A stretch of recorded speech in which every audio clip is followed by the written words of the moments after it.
Theatre ꯃꯅꯤꯄꯨꯔꯒꯤ ꯃꯥꯏꯀꯩꯗꯒꯤ ꯇꯔꯥꯃꯨꯛ ꯆꯍꯤ ꯑꯃꯁꯨꯡ ꯏꯀꯥꯏ ꯈꯨꯝꯅꯕ ꯎꯠꯆꯔꯤ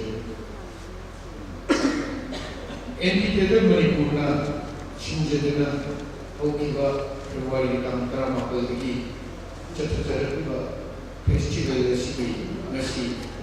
ꯊꯥ 2/2/2015 ꯅꯨꯃꯤꯠ ꯑꯁꯤꯗ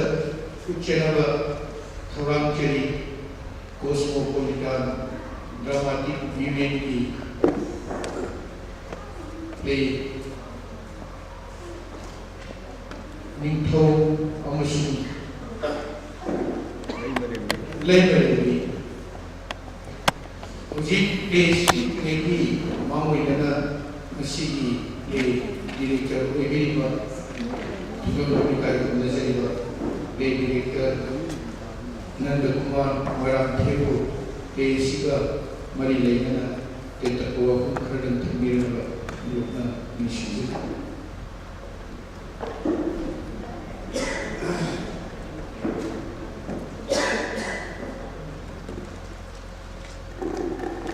लेगिरमिबा वाइकिरी तरामो सरी अमदी मयामी मफमदा इकाइकुन उजरी लुहों पथा जैग पथा वसिदा असी लेगिरमिबा ऑडियंस नसी अतुन ममयामो नाराना एसिदेला तकी बाबो से कोई एरियल सीजन से मरनगा सेरेमोनी में सीजन से मरनगा बाबो करती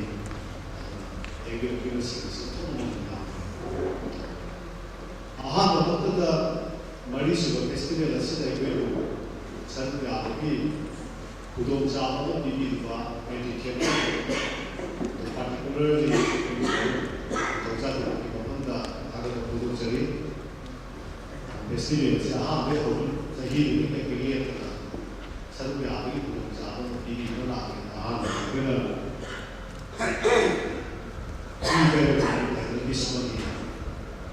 कुछ बहुत मामू से खुदो ममा से जगन्नाथ से जगन्नाथ काम से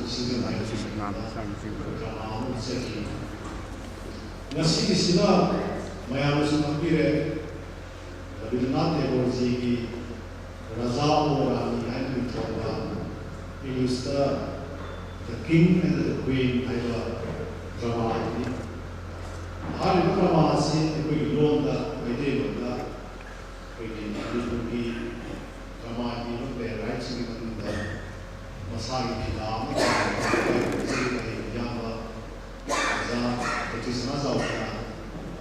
ट्रांसलेट करी ड्रामा से तसेंगी इंडिया की क्रिटिक्स थिएटर प्रोफेसर पाजबी खजब राजा और रानी ड्रामा सागत खितंग मरी ताब फेर माइथीब ड्रामा इंडिया की क्रिटिक्स की मोट ओपिनियन मोना फेर drama जाओना सेलेंस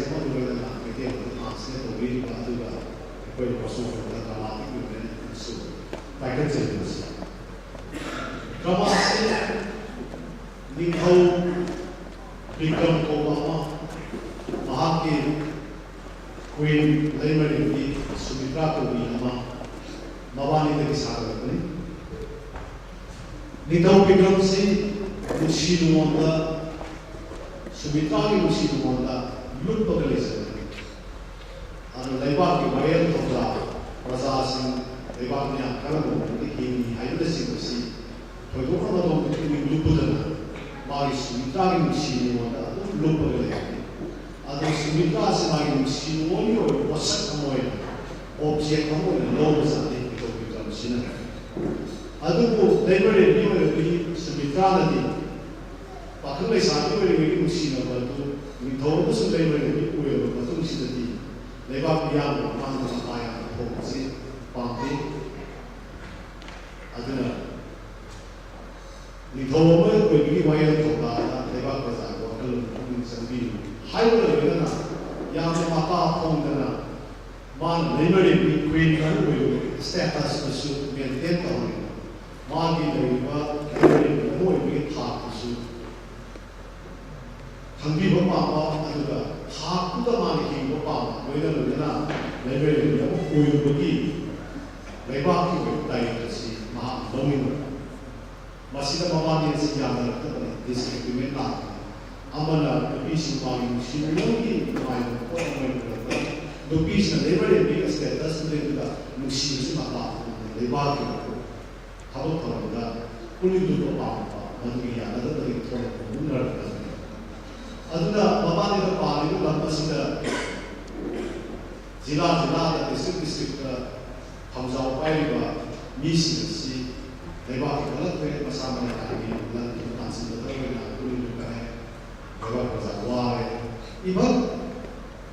Ningkawi kubur dan bapa lalu sangat pernah begini. Lalu nama sudah nak boleh lagi. Sebab kita sudah dari sudah magi, lalu sudah arah itu lalu kita terus sudah tak kaya pang, jadi sih pang. Ningkawi tadi madu kita itu, lalu ada dari sudah magi bapa dan pasti ningkawi juga kumarse dari bapa.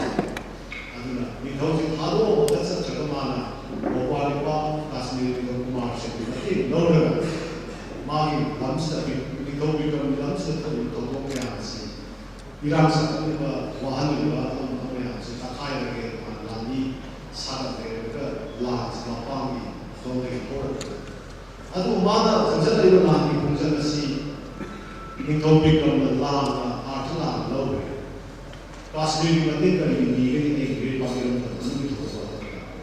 Aduh ada di ada lan semai lebar ini masuk pagi ada mah di itu juga berbagai lan lan apa itu lan itu sana aduh lan sana boleh kali itu ke ada di nasi itu pilih bah ikai itu ini harus yang sih aduh nasi semua kita try kalau politik tone hasil aduga present की मसाक से होगा अदुगा बड़ी लाने अदुगा बड़ी लाते हैं और इबिरा भी बार इला से हम कोई चीज़ भी बार कई वक्त या यूके भी होगा सही की सूर संदा मैं इधर साथ में असी सब में दे लो इस जगह की जना जाओ इबी अदुगा इबरा परफॉर्मेंस में तो मतलब कोई तो अवाव दी हेंगजे अदुगा Jadi kritik yang mana keluar drama ini adalah masa lepiran juga drama si bangsa dalam berkonsep dramatik menjadi pelakar belakang amukan sanggih mamoila kalau masih juga kalau mai papia dia hanya bela bukan orang jadi lepiran itu sih bukan dalam usaha boleh dilakukan sering silakan kerjasama mediasi jadi yang mana kita maksud dia kami nasi, nabilah teknologi, kita kita sekarang zaman media teknologi bah, lintau harus lebih.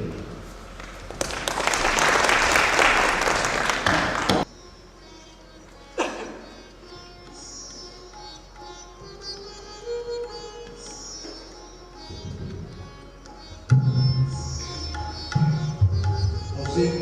lapor sendiri.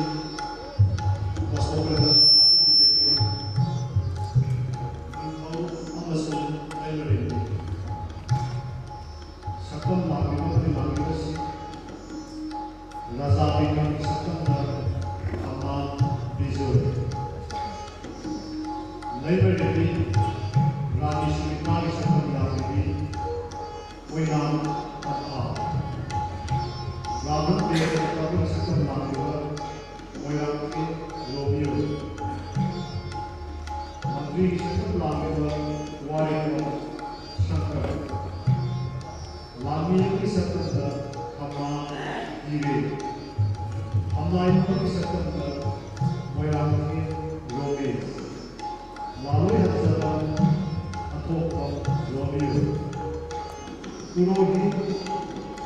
ortodoksal sadaran Shankar Visakam Lavika Sunil Saborsi Sandrasen Visakam Lavika Vayante Priyogarta Sandrasen Vile Vile Visakam Laviki Nairi Vinka Melissa Vishu Kruti Kulama Amor Visakam Bhavda Hekcenter Kulama Amor Visakam Ilama Visakam Laviki Vinanda Priyogarta Sadhuo Visakam Lavika Credits State Scene Veramente Priyogarta Veramente Romeo Costume Romana Yatsilva Makeup Negura Panadama Art Maisha Rosendra Music Rata Bobby Pinky Production Direction Sunil Sakolsi Secretary Customer Pramani Indian Script Ravindra Ego Manipuri of Translation Zakati Mazava Design Direction Adhuma Verante Being Artist with no Commercial Library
Usiku mahali singa mawa singa